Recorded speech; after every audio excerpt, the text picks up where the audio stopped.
Les supporters qui ne veulent pas assister à cela dans le stade ce soir peuvent masquer leurs yeux, mais Edinson Cavani s'est lancé et c'est un sommeil de plomb qu'il offre au Paris Saint-Germain. Certains buts restent ancrés dans les mémoires, non pas grâce à un trophée ou une qualification historique, mais pour leur symbolisme, le stade, le rival ou la beauté du geste. En octobre 2017, Edinson Cavani l'a fait en pleine soirée d'autonostalgie, à Marseille, alors que le PSG était mené 2-0 à la 87e minute. Neymar était expulsé pour un geste d'humeur, le stade exultait. L'OM était proche de sa première victoire dans un classique depuis 2011.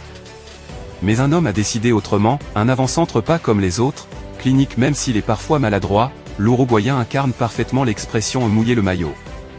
El Matador, comme on le surnomme, avait déjà fait les belles heures d'un grand club italien, le Napoli, pendant 3 ans.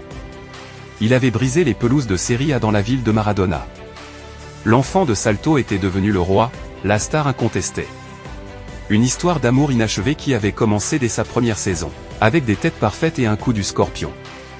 Pour sa première expérience en Ligue des Champions avec le Napoli, Cavani avait montré de quoi il était capable. Les Azuris étaient tombés dans le groupe de la mort, composé du Bayern, de Manchester City et de Villarreal. Grâce notamment aux 4 buts en 6 matchs de Matador, ils avaient terminé 2e du groupe. En 8e de finale, ils avaient affronté le Chelsea de Drogba et étaient sortis vainqueurs au match aller, mais avaient été éliminés au match retour malgré une vingtaine de tirs. En finale de coupe, face à la Juventus, Cavani avait ouvert le score sur pénalty et permis à Naples de remporter un nouveau trophée. Cette version de Cavani était impressionnante, coup franc sublime, coup de tête incroyable, dribble devant le gardien. À 26 ans, El Matador était un joueur de classe mondiale, terminant meilleur buteur de Serie A.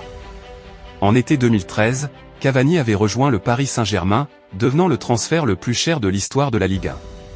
Il avait retrouvé ses anciens coéquipiers, Pastore et Lavezzi, et avait immédiatement fait chavirer le parc dès sa première titularisation. Mais sa position sur le côté droit de l'attaque, en l'absence de Brahimovic, avait été source de débat.